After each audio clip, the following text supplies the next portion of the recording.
امریکہ نے پاکستان کے 4 اداروں پر بیلسٹک میزائل پروگرام میں مدد دینے کا الزام لگا کر پابندی لگا دی۔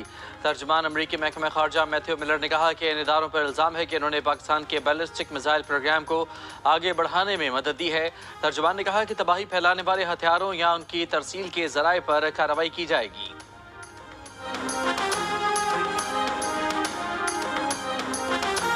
پاکستان نے میزائل پروگرام مدد کے الزام میں 4 اداروں پر پابندی کے امریکی اقدام کو متعصبانہ قرار دے دیا۔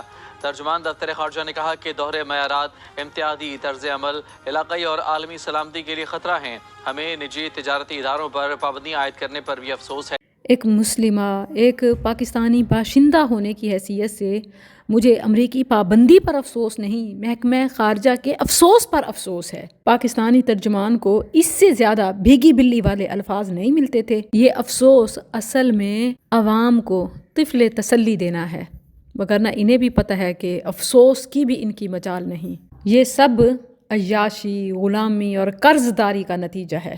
آج اگر یہ IMF کے سامنے ڈٹ جائیں، ملک سے سوئس بینک کے سفر کو واپس ملک میں لے آئیں، تو یہ قرض بھی اتر سکتے ہیں اور ہم خود مختار بھی ہو سکتے ہیں۔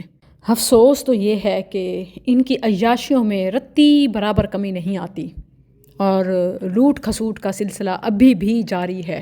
قرض کا پیسہ حکمران طبقہ کھاتا ہے اور غلامی کا طوق عوام کے گلے میں آتا ہے۔ یہ جو عالمی امن کے نام پر مسلم ممالک اور خاص طور پر پاکستان پر دباؤ ہے، یہ عالمی نہیں، ذاتی برتری ہے۔ گریٹر اسرائیل، سپر پاور امریکہ، وہ اس مشن میں کامیابی کے لیے اپنے آپ کو بیچ چکے ہیں اور ہم ملک کو، عوام کو۔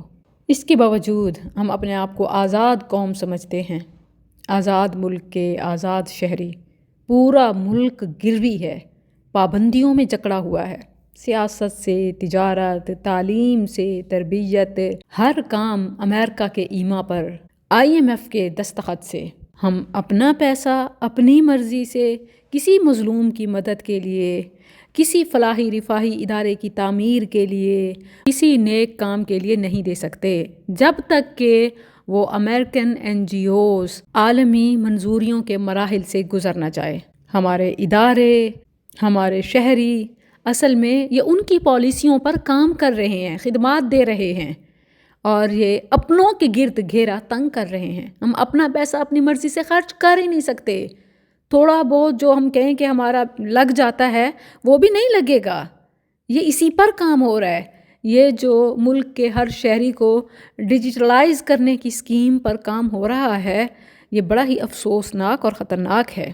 یہ صاف شفاف نہیں ہے۔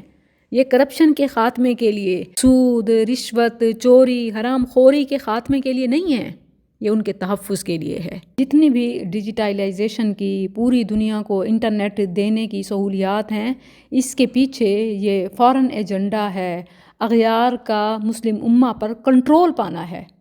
ہم فون پر بات کریں، ہم آن لائن ہوں، انٹرنیٹ سے کسی بھی طریقے سے کنیکٹڈ ہوں، ہماری تصاویر، ویڈیوز، بینک اکاؤنٹس، سب کچھ ان کے کنٹرول میں ہے۔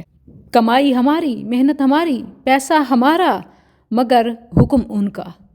کاروبار ہمارے، مگر نظام ان کا۔ اکاؤنٹس ہمارے، مگر کنٹرول ان کا۔ یہ سب ڈیجیٹلائزیشن اور انٹرنیٹ سے جڑنے کے۔ ہم ٹیکنالوجی میں پیچھے ہیں۔ ٹیکنالوجی دے کر وہ ہمیں خرید چکے ہیں، ہمارا سب کچھ خرید چکے ہیں۔ اب جہاں ان کی مرضی ہوگی وہیں ہم خرچ کر سکیں گے۔ وہ جس چیز کو مسلط کرنا چاہیں گے ہم اس کے تسلط میں آئیں گے۔ وہ جو بیچیں گے ہم وہی خریدیں گے۔ ہم اپنی مرضی سے کچھ بول، کچھ کھا، کچھ خرید نہیں سکیں گے۔ یہ ہو رہا ہے اور ہونے والا ہے۔ یہ ڈپارٹمنٹ میری اسپیشلٹی نہیں ہے، لیکن میں ایک شہری ہوں، میں وکٹم ہوں اور یہ میری ساری قوم کے ساتھ ہو رہا ہے۔ میں اسی لیے بول رہی ہوں۔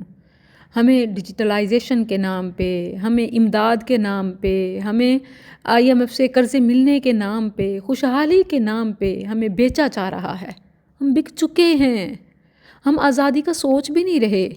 صرف اور صرف آزادی کا راستہ اب علم کا راستہ ہے۔ جی ہاں، طاقت کا راستہ ہے، قوت کا راستہ ہے، مگر وہ تو ویسے ہی اب ہمارے میزائل پر، ہمارے فنون ضرب و حرب پر پابندی لگ چکی ہے، صرف اس لیے کہ ہم مقروض ہیں، ہم مغلوب ہیں، ہم محکوم ہیں۔ ہمارا نیشنل ڈیفنس کمپلیکس NDC سمیت 3 بڑے اداروں پر امریکہ نے پابندی عائد کر دی۔